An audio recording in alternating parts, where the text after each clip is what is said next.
Story 1. Online dating feels like a dystopian shopping mall for human beings. Either someone meets the checklist, or they are rejected and users keep swiping until they find someone who does. I am glad I am not on those apps and do not need to be. Story 2. People treat dating like it is disposable. There is too much ghosting, too little communication, and a focus on instant gratification instead of building real connections. Story 3. Social media and dating apps have made the abundance of people feel deceptive, making every date seem less special. They cheapen our interactions, treating them like transactions so that if there are no fireworks and mind-blowing chemistry on the first date, people move on. I miss the days of going out, without phones distracting us as life passes by. My fondest memories of love have nothing to do with an app. They come from running into a crush and being so into each other that the rest of the world fades away. Now everyone seems too caught up in their image or convinced there will always be a better option. Story 4. Dating apps make us judge each other based on a picture, a 5-sentence profile, and a message that says, "Hey." Then we swipe. Story 5. Apps have overly segregated dating from normal everyday interactions and made it feel like the only place to express sexual interest in a potential partner. So everything else suddenly seems inappropriate. The monopoly that owns those apps is incentivized not to build a good product, because then people would find a match and leave the app. Story 6. Applications and the loss of the third place. I am 39 now.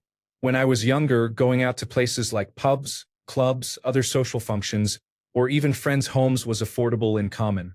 Online dating in the past was done on websites, so you needed to allocate dedicated time and put effort into profiles. People did not ghost or waste time, and you had to set aside time to sit behind a computer. What exists now is a depressing, isolating mess. Story 7. Too many people are in survival mode due to intentional efforts to destabilize society in favor of capitalism. At least in the United States. Story 8. There are too many factors for a simple comment. However, it can be summarized as false expectations, perceived oversupply, the reward not justifying the effort, unhealthy schedules, financial difficulties, and other factors. Story 9. I think the biggest problem is everyone treating dating like a shopping app. You swipe on faces, not people, so it is easy to discard someone for a tiny ick instead of working through normal quirks. Plus, conversations are half-hearted. Direct messages drag on forever and then fizzle because nobody wants to risk a clear yes or no or set an actual plan. Comparison overload is another issue. You meet someone nice, then your brain thinks, but what if there is someone 5% better 3 swipes away? That kills patience. When people finally meet, they are burnt out from many conversations with 10 others, so it is hard to give real focus. The saddest thing is we are losing the ability to love because we have trained our brains to chase novelty over nuance. Real love can feel slow, quiet, and ordinary, and that reads as men next to constant dopamine hits. The tiny rituals, the dumb inside jokes, the text me when you get home stuff, that is the glue. If we gave people more room to be awkward and more time to warm up, many mid-first dates could have become something real like in those fairy tales. Story 10. I have been having this discussion often with friends. I think the main issues are technology. People are so used to disappearing into their phones and screens that many do not know how to carry on a real conversation, show curiosity about another person, or ask questions. Dating apps. They seemed cool and convenient at first, but they have damaged the art of dating and asking people out in real life. Too many options make people feel disposable. Ghosting is a byproduct of the apps. You either feel overwhelmed by options and choose no one, or you have so many choices that you do not bother to get to know someone genuinely. Dating or sleeping with multiple people. This feels strange and off-putting to me. I remember when you would meet someone, form a genuine connection, and take the time to get to know that person. Relationships would build naturally that way. You did not date a whole bunch of people at the same time. No values. Some people were not raised with strong values or a good example of family life. This applies to both men and women. I have experienced poor dating etiquette from men who do not know how to treat a woman, do not plan or initiate dates, do not ask questions, and do not follow up to keep momentum going. Many men seem uninterested in settling down and building a partnership or family. Pornography. Many people have no idea how to have real intimacy. Good sex is nothing like pornography. Younger and younger people are exposed to it and may think that is what intimacy is. But intimacy is about connecting and being present. Story 11. People are growing increasingly tired of other people's nonsense. We seem to be getting dumber and more obnoxious by the day. Story 12. People look for a 5-star stay in their partners when they should be looking for a home. Story 13. Some people cannot stop looking for someone better after matching or even after dating for a while. They may find someone they think is better, yet oftentimes that new person is not. Some even end up getting played. This is evident when they update their dating profile to include verbiage stating they do not want players or people who are not seeking a serious relationship. Story 14.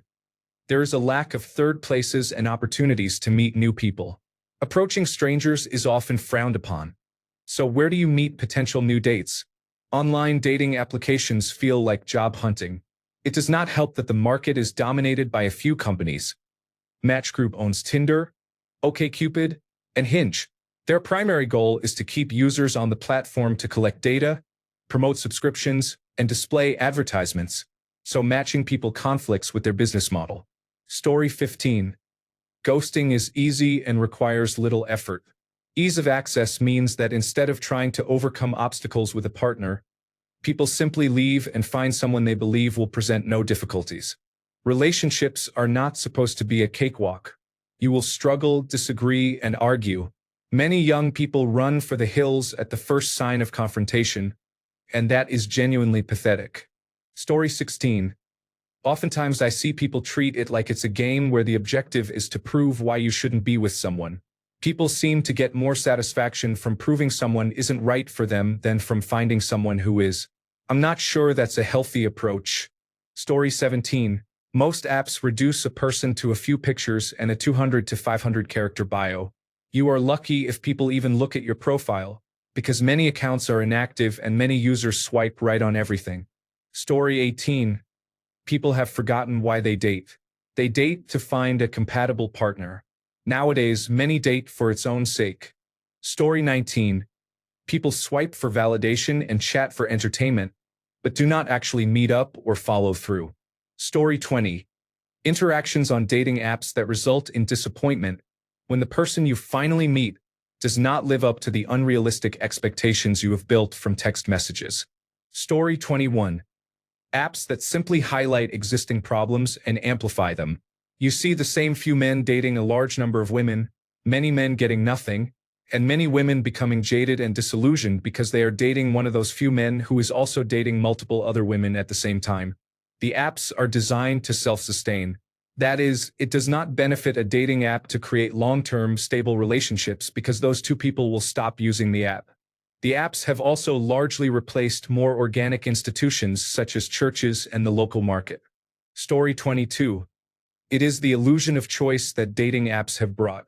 They even influence relationships and bonds that formed long before the apps existed or had any real hold. Dating has developed a haves and have-nots culture around the apps, except in the early novelty phase or when matches are flukes.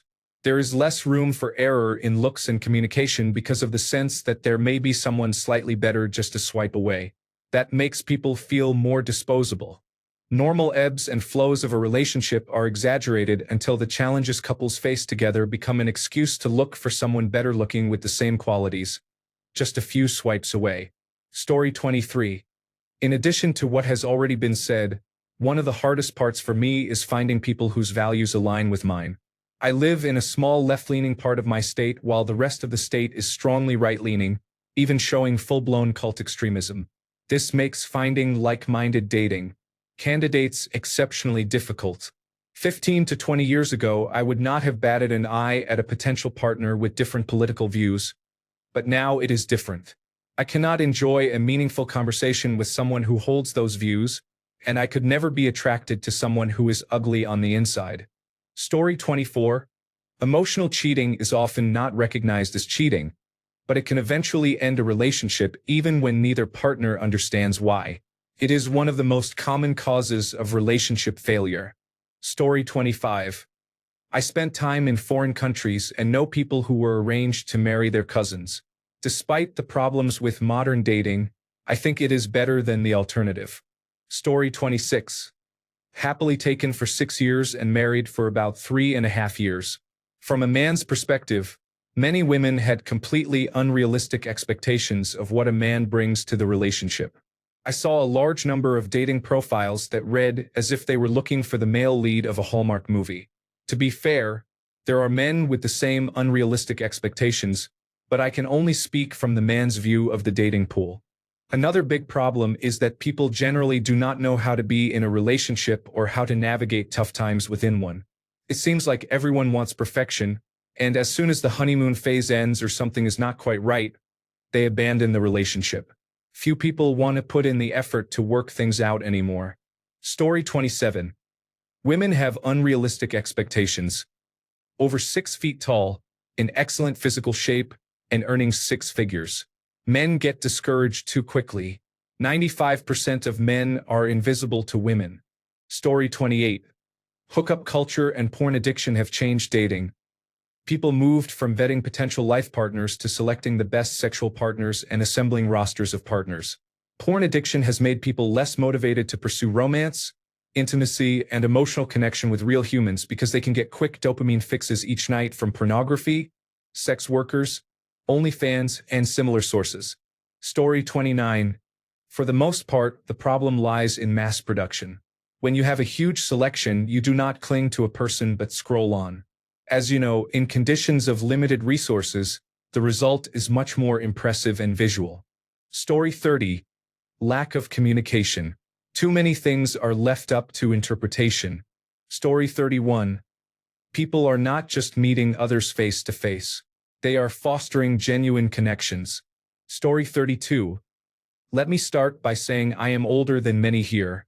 I've dated a lot and been married a few times. Over the last decade, I have noticed that people no longer know how to meet others or date. They have no idea how to do either. It got so bad that I completely quit about 5 years ago. People go straight from messaging "What are you doing" on an app to expecting to end up in my bed in seconds. No, cupcake, it does not work that way. If I cannot meet you in person, not on an app, and go on an actual date where you pick me up, hold my door, I try to flirt awkwardly, and you pay me silly compliments, then I am not going to waste the time or energy. Story 33. People refuse to communicate and act like adults. Now there are those confusing dating but not dating situations. What on earth is a situationship? When I hear someone say, "I am not sure what we are," speak up. Confess your feelings and communicate your wants and goals in a relationship. The other person cannot smell the hints. Are they supposed to guess how you feel? I also dislike this culture of meeting people for different purposes. A woman said she either meets someone to be friends or to be a future partner. What is that?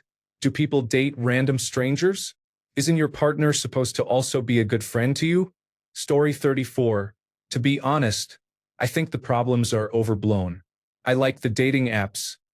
It is nice not to be limited to a pool of coworkers or acquaintances. Story 35. Could it be that we rely on online dating because we lack social skills? If we had stronger social skills and used online dating to enhance the experience, it might be more enjoyable. By not learning in-person approaches, especially for men, and not learning to accept rejection, I know it sucks. It can be as terrifying as public speaking. Some men treat dating as a numbers game and see women as expendable. I wonder whether fathers are involved in raising their sons and helping them learn social skills. I helped one of my sons navigate the dating scene, including early rejection, and now he is more confident in real life. Many women on online dating think they have won the lottery until they become exhausted and realize it is a mixed blessing. Are mothers teaching their daughters to separate wheat from chaff? Or are they also treating dating like a numbers game, favoring quantity over quality and learning habits from TikTok that encourage casual approaches? There are quality men and women both in online dating and in real life. The problem with online dating is that the algorithms are designed to extract money and to undermine genuine connection. Story 36.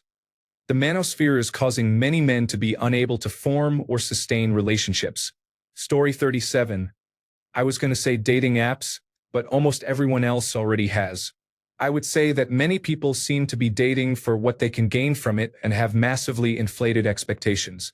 They act as if they are shopping for the best deal instead of looking for someone to spend time with. The rise of the do not settle mentality, the so-called ick, and calling everything a red flag has left relationships floundering. People do not seem to understand that everyone has flaws. They are not brand new cars, they are people. If you meet someone you enjoy being around, that is all you need. Chiseled abs, large breasts, or other physical attributes should not be core requirements. Story 38. If you ask me, it boils down to everyone wanting the same things but largely disagreeing about how to achieve them and refusing to discuss it. On top of that, people get upset when others do not want to do things their way. Story 39.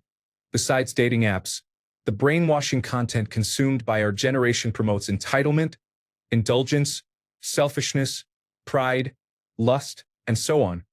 It is sold as self-love and standards.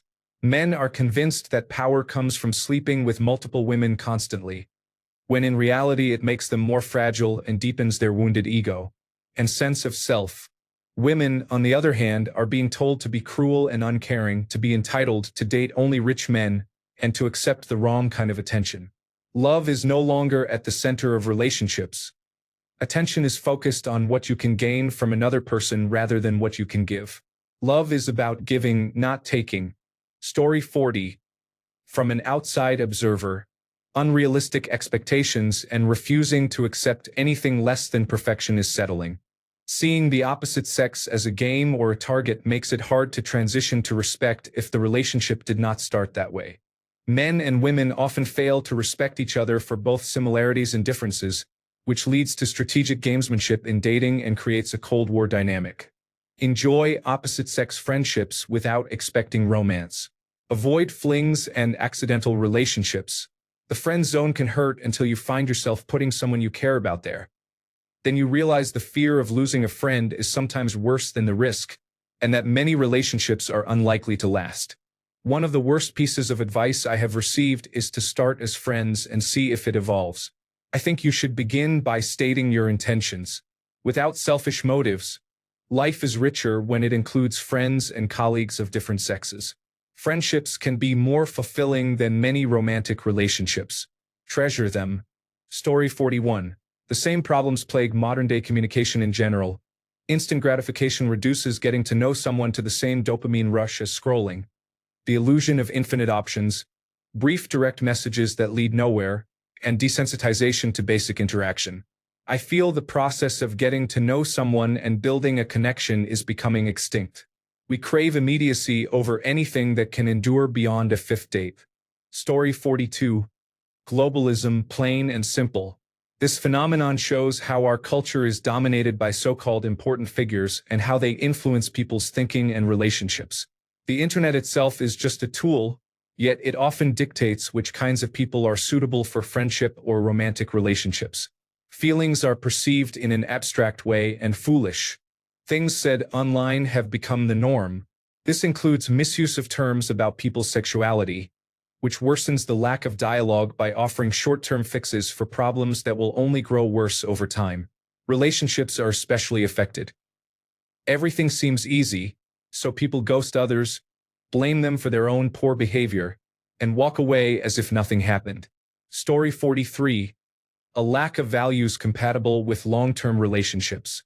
Story 44. Expectations are way too high instead of going out to enjoy someone's company. Story 45.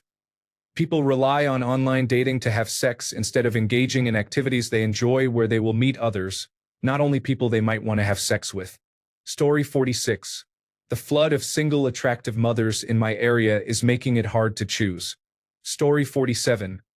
Honestly, these are high-tech versions of the problems that have always plagued dating, with a much greater incentive to ghost others.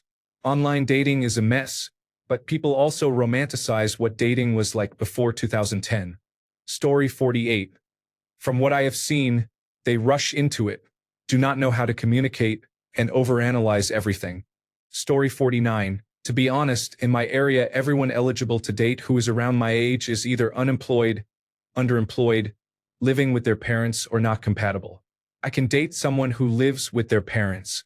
After all, I am a caretaker for mine, but it still makes dating feel like being in high school all over again. So, simply put, I do not date. I wonder if anyone else can relate? Story 50.